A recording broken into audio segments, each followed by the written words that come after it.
आज हम रोमन संख्या प्रणाली के बारे में यहाँ पर पढ़ने वाले हैं। इसमें से यहाँ पर क्या है, एक प्रश्न अधिकतर क्या है हमको यहाँ पर परीक्षा में देखने को यहाँ पर मिलता है। तो रोमन संख्या प्रणाली क्या होती है, इसमें किस प्रकार क्या है आप संख्याओं को लिखते हैं, उनके लिए किस क्या क्या क्या संकेत यूज करते हैं, उनके बारे में हम देखेंगे। तो पहले तो हम ये देखें यहाँ पर कि रोमन संख्या प्रणाली जो होती है, रोमन नंबर सिस्टम जो होता है, इसमें यहाँ पर कितने प्रतीकों का यूज किया जाता है, कितने साइन होते हैं। तो इसमें यहाँ पर क्या है, टोटल 7 चिन्हों का यूज किया जाता है रोमन नंबरों को लिखने के लिए। रोमन नंबर सिस्टम में किसी भी संख्या को लिखने के लिए कितने प्रतीक हैं अपने पास, 7 प्रतीक हैं। ठीक है, इधर यहाँ पर लिखे हुए हैं। तो यहाँ पर जैसे रोमन अंक, और इधर क्या है वह कौन सी संख्या को दर्शाता है वो यहाँ पर लिखा है। जैसे I 1 को दर्शाता है, 1 को दर्शाता है, V 5 को दर्शाता है, X 10 को दर्शाता है, L 50 को दर्शाता है, और C 100 को दर्शाता है, और D 500 और M क्या है 1000 यानी 1000 को दर्शाते हैं। तो यहाँ पर क्या है, कौन सा रोमन अंक कितनी संख्या को दर्शाता है वो हमने यहाँ पर लिख रखा है। ठीक है, तो इन्हीं क्या है यहाँ पर क्या है प्रतीक चिन्हों का यूज हम करते हैं। यदि आपसे पूछा जाता है कि रोमन नंबर यहाँ पर जो क्या है रोमन प्रणाली है, तो उसमें कितने प्रतीक चिन्ह होती हैं, तो उसमें होती हैं कितने, 7। ठीक है, अब इन 7 चिन्हों को लिखने के क्या है, कुछ क्या है, इन 7 चिन्हों से संख्या बनाने के कुछ नियम हैं, कुछ यहाँ पर क्या रूल्स हैं। और उन रूल्सों को यदि हम यहाँ पर देखें, तो इसमें देखें यहाँ पर I, X, C तथा M, इनकी जो विशेषता या रूल्स जो है यहाँ पर, तो एक I, X, C तथा M जो संकेत हैं ये दोहरा जाते हैं। मतलब इनको आप रिपीट में 1 बार, 2 बार, 3 बार, क्योंकि इसमें अधिकतम आप इनको कितना लिख सकते हैं, 3 बार हम यूज कर सकते हैं। उदाहरण के लिए यहाँ पर क्या है, साइड में समझते चलें, मैंने क्या बोला है कि यहाँ पर I, X, C तथा M को आप रिपीट कर सकते हो, लेकिन मैक्सिमम कितना, 3 बार। ठीक है, मान के चलें मुझे यहाँ पर क्या है, यहाँ पर क्या 80 लिखना है। तो 80 लिखने के लिए यहाँ पर देखो पहले 50 लिखूंगा मैं, यानी कितना यहाँ पर 50 यानी एल दर्शाएंगे। ठीक है, और 80 के लिए 3 बार एक्स एक्स एक्स, तो ये 80 लिखा हो जाएगा यहाँ पर। ठीक है, मैंने क्या लिखा यहाँ पर 80 यहाँ पर लिखा।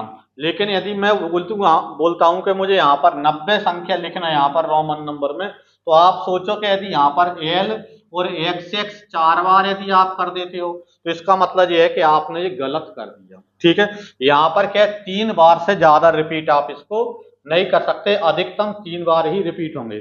मतलब 90 को लिखने के लिए आपको क्या करना पड़ेगा, तो 100 कितने यहाँ पर 100, और 100 में से यहाँ पर क्या है 100 किसको दर्शा रहा है, सी, और 100 में से 10 का मतलब एक्स सी। ठीक है, यानी कि यहाँ पर एक्स सी आप 90 को यहाँ पर रोमन अंक में आप लिखोगे यहाँ पर। ठीक है, इसी प्रकार फिर देखें यहाँ पर अगला जो अपना नियम है, तो एक तो नियम अब आपका क्या हो गया कि आई, एक्स, सी तथा एम को रिपीट कर सकते हैं 2 बार, 3 बार, 3 से अधिक बार उसको नहीं लिखा जाता। ठीक है, दूसरा नियम क्या है कि वी, एल तथा डी के संकेत कभी दोहराए नहीं जाते, इनको कभी रिपीट नहीं किया जाता। जैसे यहाँ पर क्या भी कितने को दर्शाता है, यहाँ पर 5 को दर्शाता है, एल कितने को दर्शाता है, 50 को दर्शाता है, और डी कितने को दर्शाता है, 500 को दर्शाता है। यदि आपसे यदि बोला जाए कि यहाँ पर आप क्या है जैसे 65 लिखें, यहाँ पर 65 लिखें, तो 65 में यहाँ पर आप सोचो कि मैं यहाँ पर 50 लिख दूं, मतलब यहाँ पर एल लिख दूं, और भी यहाँ पर क्या 3 बार बना दूं, तो भी इसका मतलब ये आपने गलत कर दिया। क्यों?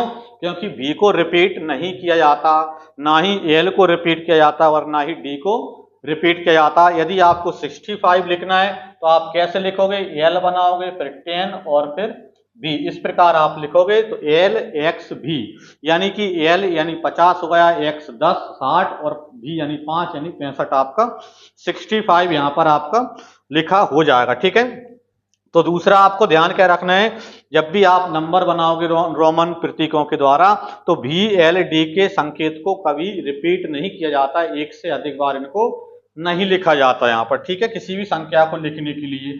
फिर आगे यदि हम यहाँ पर देखें, अगला तीसरा नियम आप देखें, तो तीसरा नियम आपका क्या लिखा है कि आई को भी तथा एक्स से x को l तथा c से और c को d तथा m से ही घटाया जा सकता है। मतलब i को आप किस में से घटा सकते हो, या तो b में से घटा सकती हो या x में से घटा सकती हो। आप सोचो कि यहाँ पर क्या, जैसे l में से घटा दो, मतलब यहाँ पर सोचे कि 49 लिखना है तो i l कर दे तो गलत हो जाएगा, ठीक है ना। तो यहाँ पर क्या, i को b और x में से ही घटा सकते हैं। आपको 4 लिखना है तो यहाँ पर i भी लिख सकते हो। आपको 9 लिखना है तो यहाँ पर आप i x लिख सकते हो। लेकिन आप सोचें कि जैसे 49 लिखना है 49, तो आप सोचें कि 49 49 लिखना है तो आप सोचें कि i l लिख दूं, तो इसका मतलब ये आपने गलत कर दिया। तो i को v तथा x से ही घटा सकते हैं, इसके अलावा किसी संख्या से घटाकर आप नहीं लिखोगे। x को l तथा c से ही घटाएंगे, इनके अलावा और किसी संख्या से आप इसको नहीं घटा सकते। c को d तथा m से ही घटाया जाता है, c को क्या है d से घटा सकते हैं, m से घटा सकते हैं, और किसी संख्या से नहीं घटा सकते यहाँ पर, और से किसी संख्या से हमको नहीं घटाना चाहिए। यदि ऐसा करते हो तो इसका मतलब आप गलत कर दोगे यहाँ पर, ठीक है। फिर अगला जैसे अपना है, अगला नियम आपका 4th नंबर का नियम क्या है कि यदि किसी संकेत के ऊपर, यदि किसी संकेत के ऊपर, संकेत कौन से, यही 7 हैं, i v x l c d तथा m, यदि किसी संकेत के ऊपर एक सीधी रेखा, एक लाइन खींची गई है, तो इसका मतलब ये है कि उस संख्या का मान 1000 गुना बढ़ जाता है। यानी इसका मतलब ये है कि जैसे मान के चलो यहाँ पर v है, v मतलब यहाँ पर कितना होता है, 5 होता है, ठीक है ना। अब v के ऊपर यदि मैं यहाँ पर इस प्रकार लाइन खींच दूं, ठीक है, तो इसका मतलब ये है कि जो 5 का 1000 गुना 1000 यहाँ पर मल्टीप्लाई कर देंगे इसका, यानी 5000 इसका हो जाएगा, 5000 यहाँ पर अपना हो जाएगा यहाँ पर, ठीक है। तो यहाँ पर जब भी किसी संकेत के ऊपर आप रेखा खींच देती हो तो उसमें 1000 का गुणा हो जाता है, ठीक है, 1000 से उससे मल्टीप्लाई उसको कर दिया जाता है। जैसे x है तो x का मतलब आप जानते हो, x मतलब क्या है, 10 है। लेकिन यदि आप x के ऊपर यदि क्या है एक लाइन खींच देते हैं, तो इसका मतलब यह है कि 10 का 1000 गुना, यानी कि यहाँ पर कितना 10,000 हो जाएगा, 10,000 जी बन जाएगा यहाँ पर, ठीक है। तो इस प्रकार यहाँ पर क्या है, रोमन नंबर प्रणाली में इन संकेतों का हम यूज करते हैं। किस तरीके से यूज करते हैं वो मैंने यहाँ पर आपको बताया, किसी भी संख्या को लिखने के लिए रोमन नंबर पद्धति में, ठीक है। तो मुझे आशा है कि आपको यहाँ पर के वीडियो पसंद आई हुई, और यदि वीडियो पसंद आई हो तो इसको लाइक कीजिए, शेयर कीजिए, और इसी प्रकार की अन्य वीडियो प्राप्त करने के लिए आप इस चैनल को सब्सक्राइब जरूर कर लीजिए। धन्यवाद।